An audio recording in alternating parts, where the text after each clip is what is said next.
Amém, meus irmãos. Abram comigo em Apocalipse, no capítulo 10.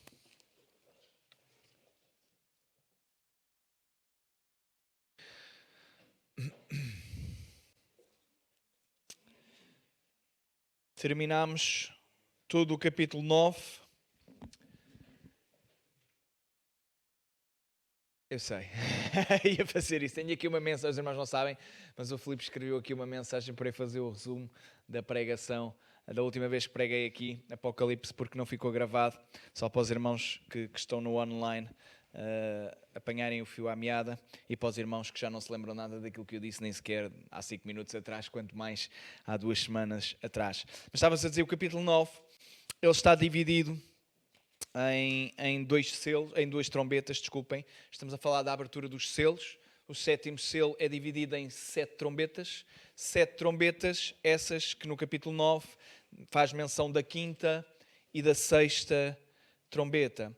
Aquilo que falámos, a 5ª está online, a 6ª nem tanto, mas tanto a 5ª como a 6ª falam acerca, na cronologia divina, acerca da permissão que o Senhor vai dar para que demónios muito poderosos possam atuar no mundo.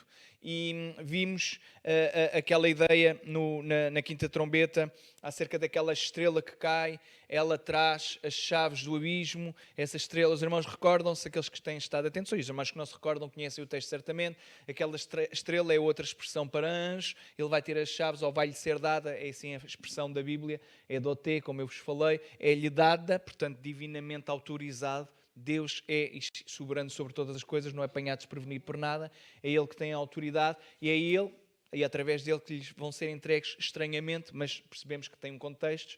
Os irmãos depois que puderem estar, vejam no online para não estar a repetir a 5ª trombeta toda, mas basicamente percebemos que esta estrela, como é chamada, é conhecido como o rei dos demónios e encaramos isto como o diabo, não é? Vulgo isto. E depois vimos também que haveria aqui um grande exército. Este exército de um é apresentado como gafanhoto, mas vimos que não tem a ver com gafanhotos, é uma outra expressão e até pela descrição é algo que nós não conseguimos imaginar, e então percebemos que aquilo, e dadas as descrições que eram dadas, não tem a ver com insetos, não tem a ver com dor literalmente física, mas tinha a ver exatamente com tormento espiritual, muitos, na minha opinião, muito a ver também com a mentalidade e com a mente das pessoas, e tinha a ver com esta tormenta que queria chegar ao ponto das pessoas quererem até procurar a morte e não acharem. Depois falámos da 6ª trombeta, e a 6ª trombeta fala acerca de 4 anjos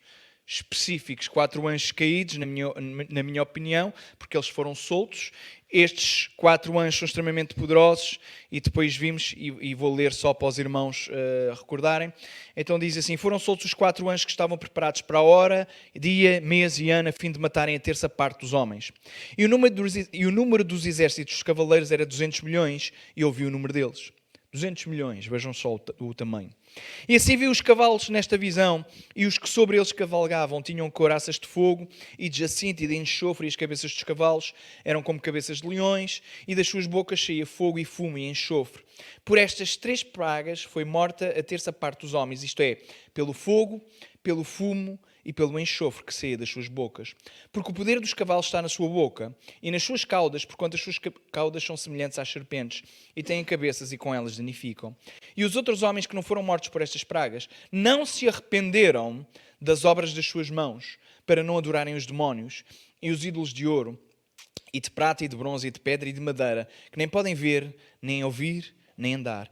E não se arrependeram dos seus homicídios, nem das suas feitiçarias, nem da sua prostituição, nem das suas ladruíces. Vejam só, aquilo que nós falávamos há 2 semanas atrás, basicamente foi o seguinte: nós estamos a falar de Apocalipse, e é um livro, os irmãos que têm estado cá todas as quartas-feiras têm-se apercebido disso, todos nós como crentes eventualmente já lemos, acho eu que a maior parte de nós já leu, e de facto não é fácil compreender todos estes textos.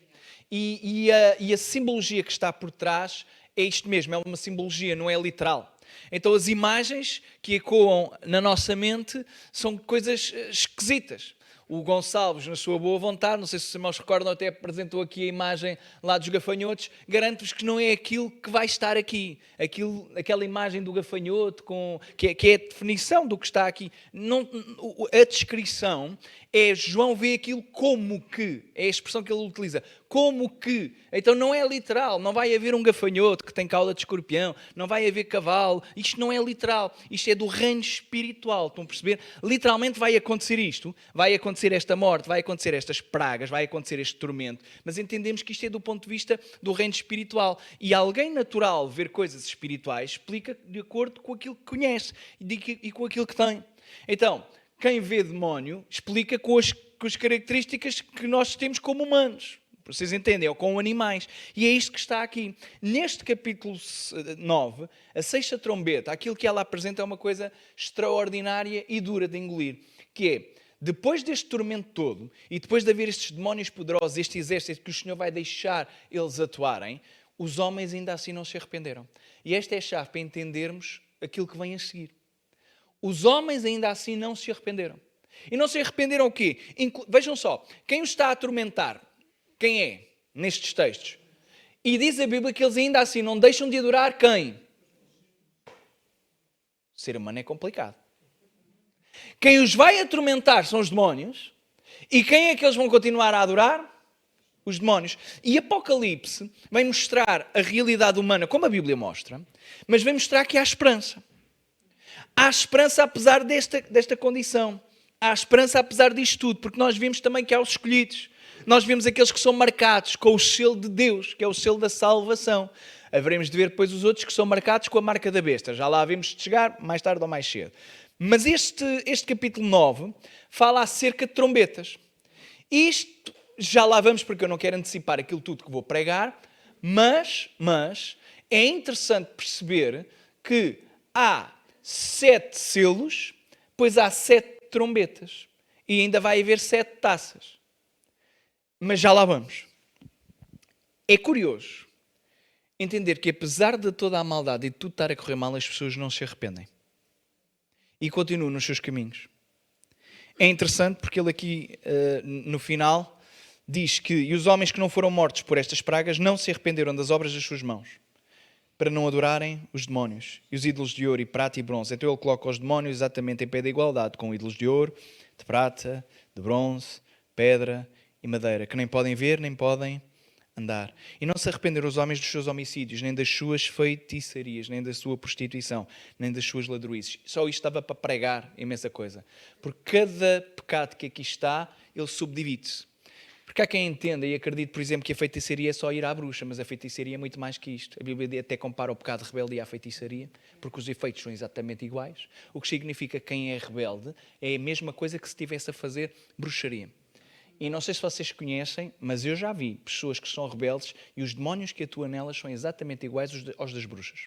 Elas nunca foram uma bruxa na vida, nunca consultaram tarô, nunca fizeram nada, mas porque são rebeldes para com o Senhor, os demónios que atuam nelas são exatamente os mesmos. E têm exatamente a mesma postura e a mesma gravidade. Não apenas na casa delas, mas na família que está à volta delas. Naqueles que não são redimidos pelo sangue de Jesus. Mas hoje vamos entrar no capítulo 10. Não dava para pregar muita coisa. João vai ver mais uma visão e não dá para explicar tudo. Os irmãos vão imaginar, mais uma vez, porque é descritivo e vai parecer estranho. Porque não dá para entender o que é que significa estar vestido de nuvens ou ter o arco-íris sobre a sua cabeça como coroa. Isso não faz sentido para nós que somos seres humanos. Mas isto é para invocar a ideia de grandiosidade. Cada símbolo que lá está invoca alguma coisa do Velho Testamento que nós não vamos ver tudo, mas conseguimos entender que cada símbolo que lá está apresenta alguma coisa do Velho Testamento. Já vos mostrei desde o início que Apocalipse utiliza a imagem do Velho Testamento. Muitos textos são de Ezequiel, muitos textos são de Daniel, outros textos são de Jeremias, mas muitos dos textos têm a ver com visões proféticas vistas no Velho Testamento, que João vê também. Então há aqui no fundo é a fusão do Velho e do Novo Testamento na questão profética, mas ali está a acontecer o cumprimento. João está a ver o cumprimento. Claro, já falei-vos disto, depois há opiniões para toda a gente. Há quem acredite que as profecias estão a ser cumpridas desde o dia em que Jesus ascendeu e há quem encare que Apocalipse só vai acontecer depois desculpem, no momento antes de Jesus vir buscar a sua igreja, e há outros que até acham que é depois da igreja subir. Mas isto resumindo e baralhando, na minha opinião, há profecias que já se cumpriram e há coisas que nós ainda não vimos acontecer. Já vos disse que a minha opinião é que estes textos que nós estamos a ler agora, estes não se cumpriram. Já vimos coisas muito parecidas, mas isto vai ser a nível mundial, global, e vai ser terrível, terrível. Não acredito que estes demónios já estejam neste lugar a atuar e espero estar certo na perspectiva de nós não vamos ver. Eu espero estar correto. João tem mais uma visão e é semelhante a este padrão em Apocalipse. Quando chega à última trombeta, ou ao último selo, há uma pausa. E em vez de haver os 7 selos todos abertos de seguida, não acontece isto. Do 6º para o 7º há sempre uma pausa de uma visão. Alguma coisa acontece e a ideia que quer transmitir, e aqui já me vou adiantar, a ideia que quer transmitir, parece-me a mim, que há um atraso propositado da parte de Deus para que as coisas não se desenvolvam com uma velocidade estonteante, de forma a que as pessoas sejam apanhadas desprevenidas. Então, entre aquela que é a 6ª e a 7ª, que é a última sempre, há uma pausa e Jesus dá uma visão a João. Alguma coisa vai acontecer e isto tem um tempo, um lapso temporal, isto é, há um período de tempo em que nada vai acontecer, ou melhor, acontece alguma coisa, mas não tem a ver com a abertura especificamente ao toque da 7ª trombeta. Isto vai se replicar também nas taças. Agora vejo. E vi outro anjo forte que descia do céu, vestido de uma nuvem, e por cima da sua cabeça estava o arco celeste, e o seu rosto era como o sol, e os seus pés como colunas de fogo. Vi outro anjo forte. A Bíblia tem mesmo este adjetivo forte. Iscuros. É de facto uma coisa fortíssima. Algo poderoso. Magnífico. Mas João está a dizer que ele viu outro anjo. Muita gente já escreveu centenas de páginas, não arrisca dizer milhares, mas se calhar se juntarmos todos, já foram escritas milhares de páginas sobre quem é este anjo. Há quem encarar que seja Jesus. Por causa, por exemplo, está vestido de nuvem. Nuvem tem a ver com a questão do Velho Testamento. Era pela nuvem que o povo também seguia. Por cima da sua cabeça estava o arco celeste. O arco celeste é a ideia do compromisso que Deus faz com a humanidade. Nós vimos também que há uma série de simbologia apresentada em Apocalipse que vai sempre apontando também para Jesus. Temos também a questão dos seus pés como colunas de fogo. A única... se não houvesse a expressão anjo, se calhar todos nós diríamos ou conseguiríamos defender com um certo grau de certeza que seria Jesus. Mas a partir do momento em que João diz e vi outro anjo, e apesar de colocar que é um anjo forte, e poderíamos dizer, bem, mas no Velho Testamento Jesus também aparece, e aparece normalmente como o anjo do Senhor. Mas a expressão que está em Apocalipse é exatamente esta, anjo, angelos, e anjo em Apocalipse é sempre mensageiro, e das 67 vezes que aparece anjo em Apocalipse, nenhuma delas se refere a Jesus. Então seria estranho que neste versículo específico fosse Jesus.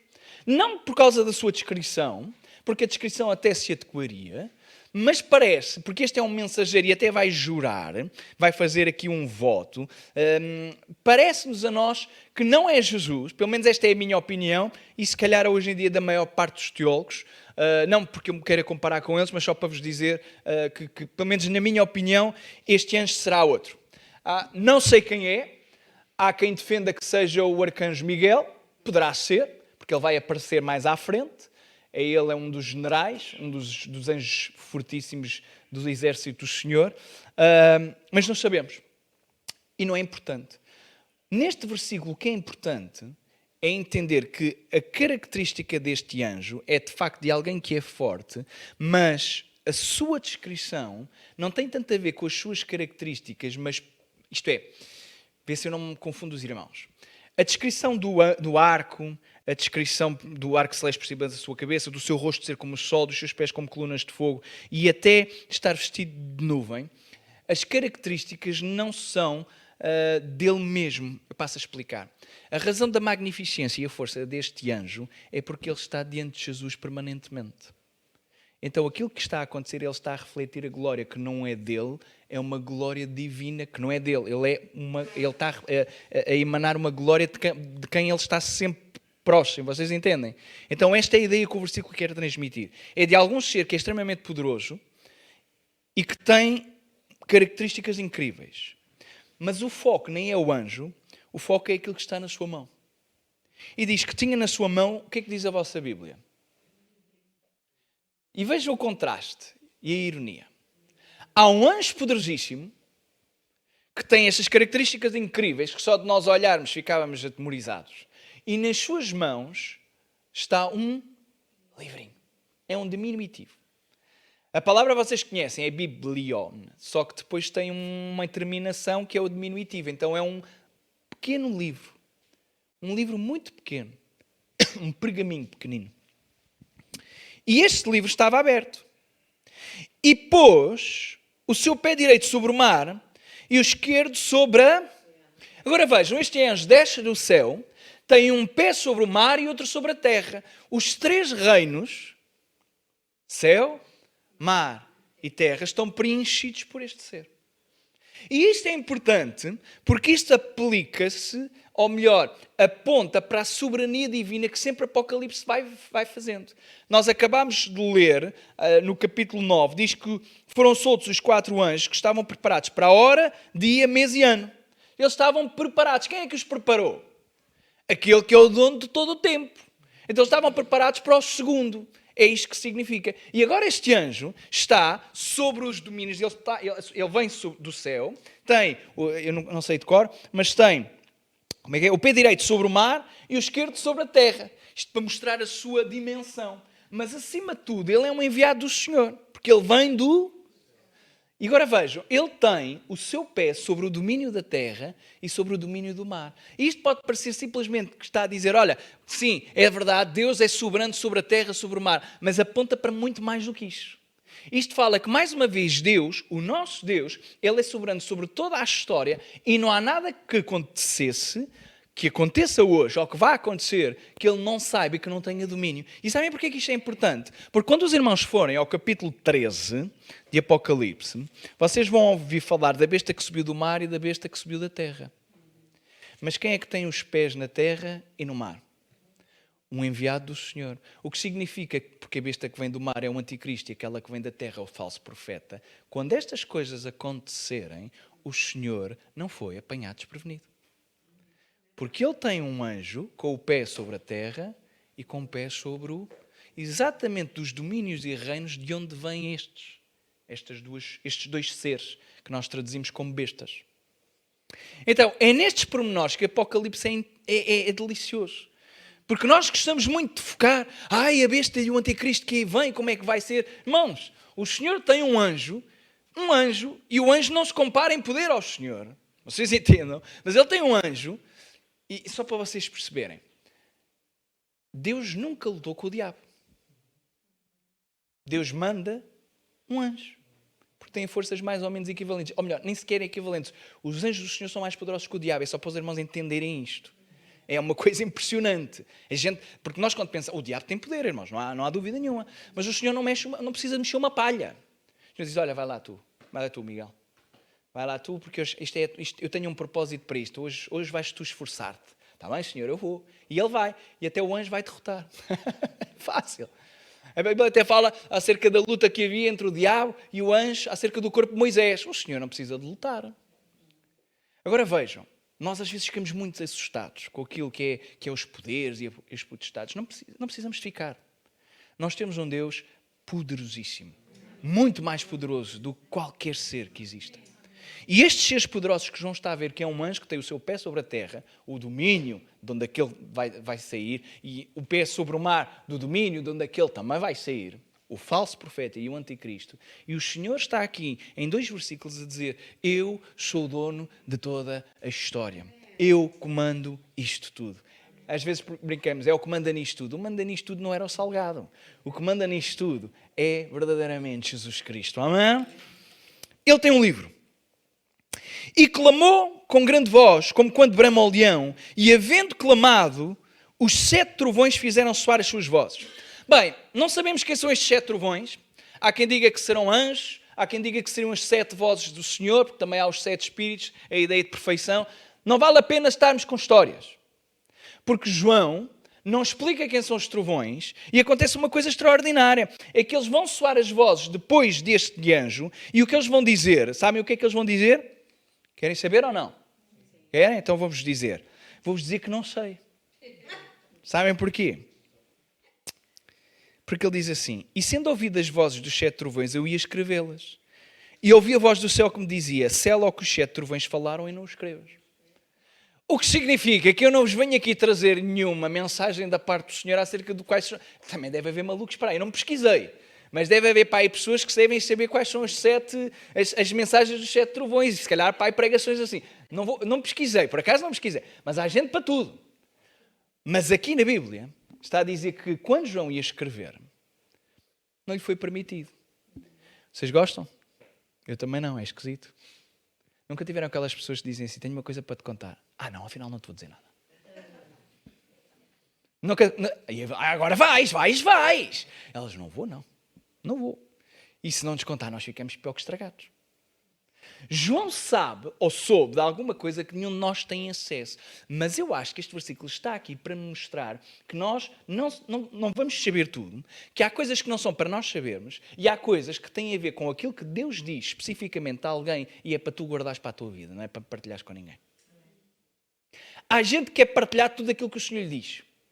E se foi de facto o Senhor que disse, amém. Mas há coisas que Deus nos diz, e é para nós, e apenas para nós, guarda para a tua vida, não partilhes com ninguém. E o Senhor disse assim a João, olha João, tu ouviste, tiveste o privilégio de ouvir, mas agora não escrevas. Quando chegar à altura certa, eles vão te saber.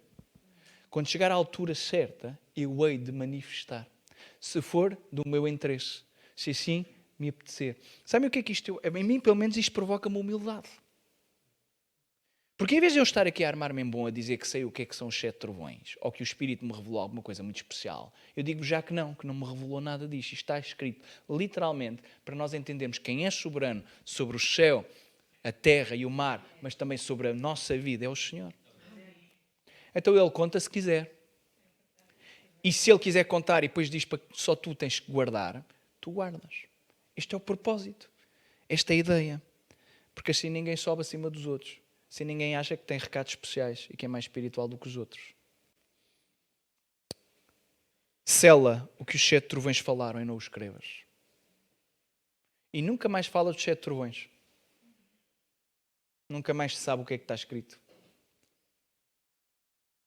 E o anjo que vi estar sobre o mar e sobre a terra levantou a sua mão ao céu e jurou por aquele que vive para todo o sempre, o qual criou o céu e o que nele há, e a terra e o que nele há, e o mar e o que nele há, que não haveria mais. O que é que diz a vossa Bíblia?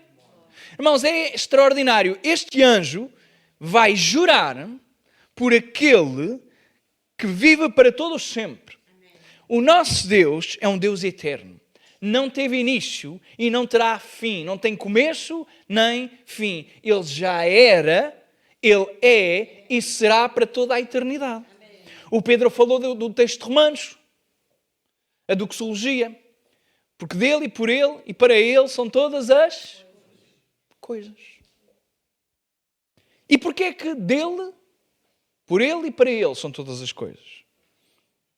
Porque foi ele que criou o céu e o que nele há. O anjo veio do céu. Ele está a dizer, fui eu que criei o anjo, fui eu que criei o céu e o que nele há.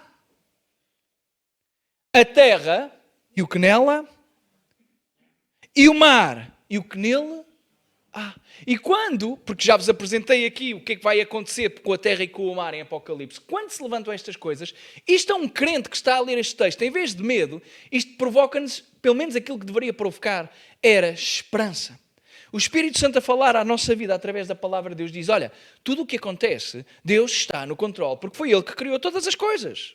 Foi Ele. É Ele que sustenta. Então, este capítulo, mais do que as imagens do anjo, mais do que tudo aquilo que eventualmente vai acontecer, o importante notar, e o foco disto é, temos um Deus poderoso que está acima de todas as coisas e controla todas as coisas. Venha o que vier à tua vida, Deus está no controle.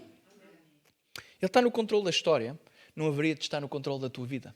Ele está no controle de toda a era, de todo o universo. Ele sabe. Irmãos, eu não percebo nada de física, nem ia dizer astrologia eu não percebo mesmo. Mas astronomia. Mas dá para perceber que basta alguma coisinha lá no universo correr mal com uma vírgula e a gente, puf. Já não sei quem é que eu contava isto, não sei se era o Hector, se era o Pedro, ou se calhar não foi nenhum de vocês. Lembro-me de estar a ler um livro, um livro que falava acerca de uma questão muito interessante, que era... o livro não tinha nada a ver com aquilo, mas depois metia-se nestas coisas e o contexto era exatamente isto, é que nós não somos nada no universo. E bastava um númerozinho correr mal e nós, puf. Foi contigo, Pedro, se calhar que falei, não? Já não te lembras? É qualquer coisa assim. Foi um de vocês, qualquer coisa assim, foi um de vocês.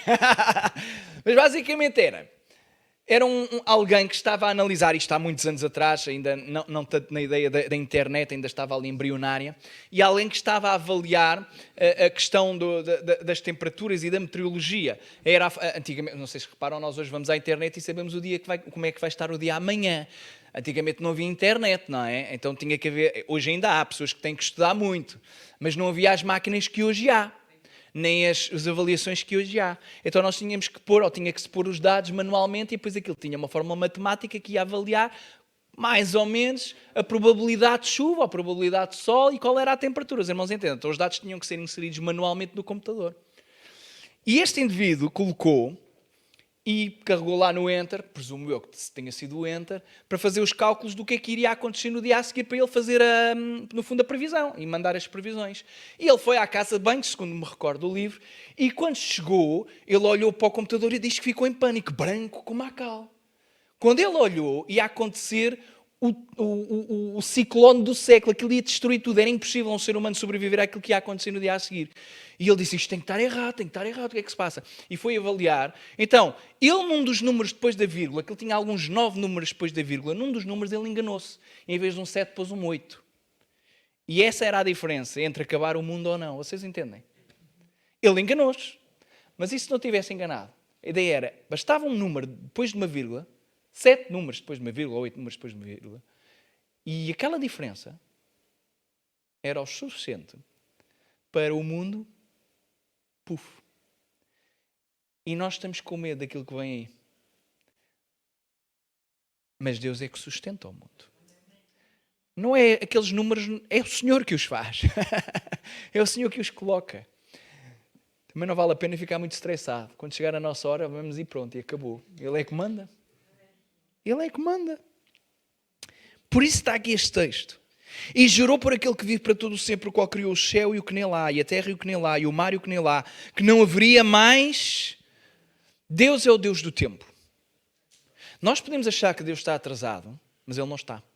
Ele está no tempo perfeito. Deixem-me dizer então aquilo que ia dizer no início. Não vem sem mais demora.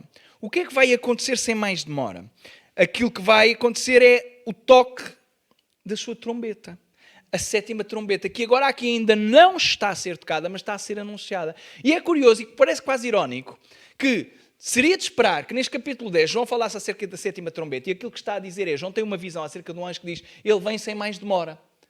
Ou seja, o que está para acontecer é sem mais demora. E nós pensaríamos, mas isto está a demorar, então quando é que começa a 7ª trombeta? E a chave é esta mesmo. A chave é esta, sempre que chega ao 7, há uma interrupção. E agora está aqui a dizer, ele vem sem mais demora. Mas o que é que isto significa? Significa exatamente que Ele está no controle do tempo e que o Senhor é tão benevolente e tão misericordioso que Ele faz pausas, porque, não sei se recordam, no capítulo 9, aquilo que está a acontecer é, e os seres humanos não se... o quê? E Ele, em vez de colocar tudo a avançar rapidamente, há uma pausa entre cada 7 para dar tempo da humanidade a quem Ele ama se arrepender. Então, não é que Ele esteja atrasado. É porque Ele é gracioso, misericordioso e amoroso. Então, sempre que parece que está no fim, Parece que o senhor põe mais um... É como o árbitro, mete mais um minuto. É até o Benfica marcar. Não, estou a brincar. Mete mais um minuto. Mete mais um minuto. Mas aqui não é até o Benfica, ou o Sporting, ou o Porto marcar. Aqui é até ele achar que está na altura. Porque é ele que tem a definição do tempo perfeito. Não haveria mais demora. Mas nos dias da voz do sétimo anjo, quando tocar a sua trombeta, se cumprirá o segredo de Deus, como anunciou aos profetas seus servos. Ele está a dizer, olha, quando começar a sétima trombeta, vai acontecer tudo aquilo que estava antes em oculto. O mistério não é como nós hoje pensamos na palavra. Quando pensamos em mistério, pensamos naqueles filmes. Alguém morreu e agora vamos descobrir no final do filme quem é o assassino ou como é que isto funciona. O mistério na cultura grega não era isto. O mistério era alguma coisa que estava escondida até alguém o revelar. Então, a ideia é parecida com a do filme, mas é diferente. Vejam. Nos filmes nós temos que esperar até ao final para descobrir. No mistério da parte divina, ele revela uma coisa que se não fosse ele a revelar, tu jamais descobririas. É ele, o dono do mistério, que revela. E está aqui a dizer que ele cumprirá o segredo. O segredo literalmente é mistério, é a palavra mysterium.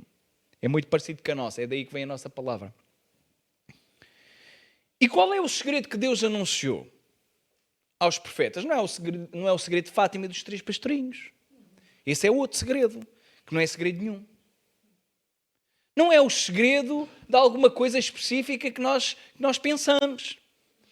O segredo é o segredo do plano da salvação e do Evangelho, tal como vimos na abertura do livro dos 7 selos. Os 7 selos engloba toda a história, foi isto que vimos.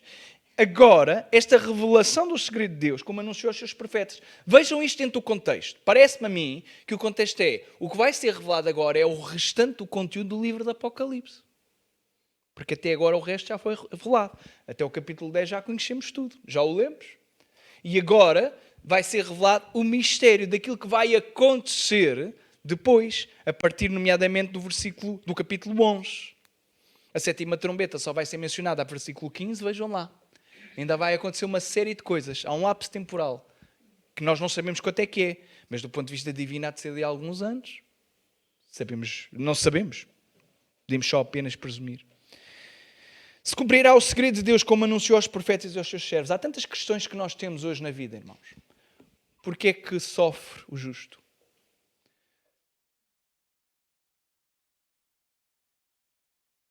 Tem a resposta. Eu gosto da resposta de um pregador que já não está entre nós. Ele dizia o seguinte. Essa pergunta é muito interessante. Porquê é que sofre o justo? Ele diz, só tenho uma resposta. Só houve um justo que sofreu e foi para nos salvar, porque o resto, nenhum de nós é justo. E é verdade. Mas ainda assim custa-nos a engolir aquelas pessoas que parece que não fazem mal a ninguém. Jó. O que é que ele fez de mal? E a resposta é nada. E não podemos e não sabemos responder. Venham lá, podemos estar a ver, conseguimos entender e até conseguimos pregar o que é que o sofrimento pode produzir de positivo na nossa vida. Mas a resposta concreta do porquê não tenho. Não sei se o irmão tem. Mas no final tudo vai ser revelado. Este é o tipo de mistério que no final vai ser revelado. E eu acho que nós quando chegarmos ao céu, vamos ficar assim, então era por isto. Foi isto. Então, para que é que eu chorei? Se eu soubesse. Senhor, Tu és maravilhoso. Eu acho que vai ser esta a reação que nós vamos ter.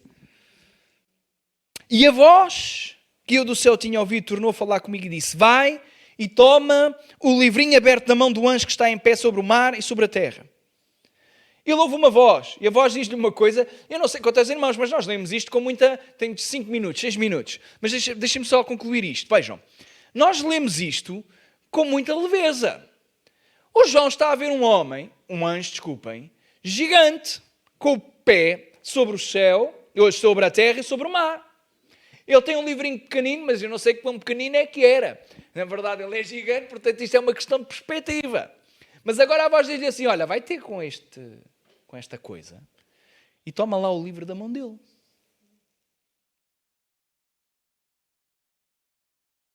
Vocês iam? Bem, João também já passou 10 capítulos de Apocalipse, está farto de ver coisas esquisitas, é mais uma. Já obedeceu no resto, veio a esta também. Mas isto fala acerca da questão da obediência também, porque nós não vimos, temos que pensar um bocadinho. Isto tem aqui alguma coisa, porque a seguir fala do conteúdo do livro. Mas antes do conteúdo do livro, ele tem que tomar. Antes de ter os benefícios e os efeitos, diríamos assim, do livro, daquilo que está escrito no livro, ele tem que tomar. Vai e toma o livrinho aberto da mão do anjo que está em pé sobre o mar e sobre a terra. Para não terem dúvidas, ele ainda está com um pé numa coisa e um pé na outra. E eu fui ao anjo dizendo, dá-me o livrinho. Eu não sei se fosse eu. Olha, podias-me dar o livrinho, se faz favor, que está nas tuas mãos. Não sou eu que estou a pedir, mas foi ele o que manda. Ele pediu. E o anjo disse, toma-o. E a seguir diz, come-o. E agora é que João deve ter visto. Ei, poça, já fui. Epá, eu não posso só ler. Não posso só ficar com o livro. Eu tenho que comer o livro. Vocês gostam de livros? De ler e comer. As traças gostam. Nós não somos traças. Vai, toma o livrinho aberto da mão do anjo que está em pé sobre o mar e sobre a terra. E fui ao anjo dizendo-lhe, dá-me o livrinho. Ele disse-me, toma-o e come. E seguida diz, o que é que vai fazer ele comer o livrinho? Vejam. Fará amargo o teu ventre, mas na tua boca será doce como... Então, efeito positivo e efeito mais negativo. É bom na boca, é mau no estômago. Eu tenho uma gastrite. Aquilo que normalmente é muito bom para a minha boca é muito mau para o meu estômago. Então sabe muito bem na boca, mas à frente é um problema para mim. Mas aqui eu acho que não tem a ver com gastrite. Isto tem a ver especificamente com uma postura e com o conteúdo do livrinho. E vejam, tomei o livrinho da mão do anjo e o comi exatamente como lhe foi pedido. Tomou, como o Senhor lhe tinha dito, e agora comeu como o anjo lhe pediu. E na minha boca era doce como o mel, e havendo-o comido, o meu ventre ficou... E a seguir ele diz assim, ele disse-me, importa que profetizes outra vez a muitos povos e nações, línguas e...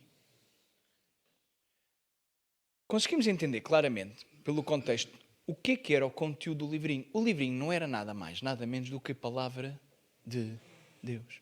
Porque Ezequiel também tem que comer o livrinho. Ezequiel no Velho Testamento também come o livrinho, tem exatamente a mesma postura. Doce na boca, amargo no... Sabemos que a palavra do Senhor, ela é doce. Continuamente, vimos nos Salmos, a tua palavra é doce para mim. E a palavra de Deus tem este efeito. A palavra de Deus é doce. É curioso que para tu experimentares, tu tens que comer. E isto é simbólico, obviamente, mas tem uma aplicação que depois nós conseguimos retirar da exegese. Que é a ideia de comer é muito mais do que simplesmente ler. A ideia de comer é muito mais do que simplesmente ter na mão. A ideia de comer é muito mais do que simplesmente estar perto. A ideia de comer é agarrar naquilo e introduzir e deixar que os seus efeitos se produzam na minha e na tua vida. É isto que a palavra do Senhor faz. E ela é doce. É um privilégio. Irmãos, deem-me só mais uns minutos, está bem? Mas deixem-me só dizer isto. Acho que o grande problema que nós fomos tendo ao longo da vida da igreja é o facto de nós não aprendermos a ler a Bíblia por nós mesmos. Nós vimos aos cultos e esperamos que alguém, hoje sou eu, no domingo foi o Daniel, para a semana e domingo sou eu outra vez, mas podia ser outra pessoa qualquer. E nós estamos à espera que quem venha faça o trabalho que é suposto o crente fazer. O culto coletivo é isto mesmo, é um culto coletivo, mas há aquilo que é o culto individual. E na igreja é verdade que há aqueles que se preparam e têm o privilégio de ter mais tempo para se preparar. Isto é o meu caso, que estou a tempo inteiro para a igreja. É um privilégio para mim poder mergulhar e estar nisto. A maior parte do meu tempo é nisto, é focado nisto, é ver se o Senhor fala na minha vida e não tem a ver com o conhecimento. Tem a ver exatamente com esta doçura que a palavra de Deus transforma a nossa vida. Mas as igrejas desabituaram-se e quando eu digo igrejas estou a falar de nós coletivamente, a lermos a palavra de Deus não por causa do conhecimento, não para nos armarmos em bons, não por religiosidade, hoje vou picar o ponto, hoje vou ler um capítulo. Mas muito mais do que isso, perceber que quem está a inspirar este texto, inspirou este texto, é o Espírito Santo, que é Deus, amém? Então quando eu estou a ler estas palavras, e algumas são mais complicadas, eu estou a ler as palavras que o Senhor inspirou. Cada palavra que ali está porque o Senhor quis que estivesse. Mesmo aqueles textos que são para nós chatos. Que às vezes eu tenho que dizer, eu não sei, Senhor, não sei se fosse eu, não consigo, tens que me explicar o que é que... E às vezes entendemos, outras vezes ainda não. Espero que até ao final da minha vida não entenda tudo, mas entenda alguma coisa. Mas a palavra do Senhor é doce. E às vezes nós, como cristãos que somos, demitimos-nos deste papel de aprender a ler a palavra do Senhor. Porque é mais fácil experimentar emocionalmente as coisas. Difícil é ler a palavra do Senhor e adequar a nossa experiência religiosa, espiritual, diria, àquilo que está na palavra de Deus. Porque é fácil eu dizer que isto deve ser feito assim, assado e aquilo outro. Mas se não estiver de acordo com aquilo que está na palavra de Deus, é mentira. Se a tua experiência é contrária, e se aquilo que o Senhor diz à tua vida é contrário àquilo que está na sua palavra, não é o Senhor que está a falar, porque Ele não se contradiz. Então Deus não diz uma coisa que Ele abomina na sua palavra. Deus não pede para fazermos alguma coisa que não está de acordo com aquilo que é a sua palavra. Você está cá? Então a palavra de Deus, ela é doce. Mas Ezequiel dá a chave de porque é que ela também é amarga no nosso ventre. Quando Ezequiel tem que profetizar, ele tem que profetizar daquilo que o Senhor lhe deu. E o Senhor dá-lhe profecias, mas antes pede para lhe comer o livro, que era como se fosse o conteúdo das profecias. E quando nós falamos da palavra de Deus, ela é doce e dura ao mesmo tempo. Porque não se esqueçam de que estamos a falar de pessoas que não se estão a arrepender e ainda estão a adorar demónios. E o que é que acontece a quem não se arrepende? É julgado. E ninguém, vejam só, já na altura ninguém gostava, mas vejam nos tempos de hoje, ninguém gosta de ouvir acerca de julgamento. É amargo todos os dias. Ninguém gosta. Por isso é que a palavra de Deus, ela tem que ser equilibrada. Por exemplo, eu confesso e eu sei disso, eu sou um bocadinho duro às vezes até nas pregações que faço. Porque eu acho que o que está em causa é muito importante, irmãos, é só por isso. Eu acho que não é porque sou má pessoa, nem é porque o meu estilo é agressivo. Também sou um bocadinho, mas não é por isso. É porque eu acho que nós não temos tempo absolutamente nenhum a perder. Nós não sabemos quando é que isto vai acabar. E então, a palavra de Deus é isto, ela é doce. Porque é doce.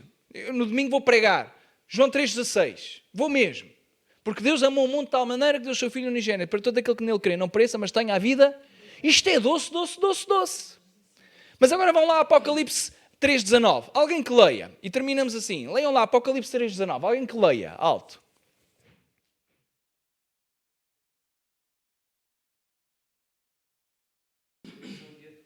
3,19. Está 3,19? Espera aí que então... Não estás? João, não, é Apocalipse. Então força, leia alto. Eu repreendo e castigo a todos quanto amo. Ser, pois, zeloso e arrependo. Gostam? É doce ou amargo? Hoje em dia está na moda o agridoce. É bom. Que é o doce e o amargo ao mesmo tempo. E eu acho que a Bíblia é isto. Ela tem a mensagem mais doce que existe. Jesus entregou-se por ti e por mim. Mas é amarga porque ela vai trazer condenação a quem não aceitar este Jesus que se entregou. Ela vai trazer condenação a quem não é obediente. Ela vai trazer condenação a quem não é zeloso, a quem não coloca a sua vida em ordem. Então ele diz a João, João, antes de profetizares, antes de dizeres qualquer coisa que seja em meu nome, aprenda a minha palavra. Engole a minha palavra. Por isso é que eu acho que nós na igreja não podemos abdicar da palavra de Deus. Não é divinizar a palavra do Senhor. Porque isto não é Deus. Não espero que me compreendam.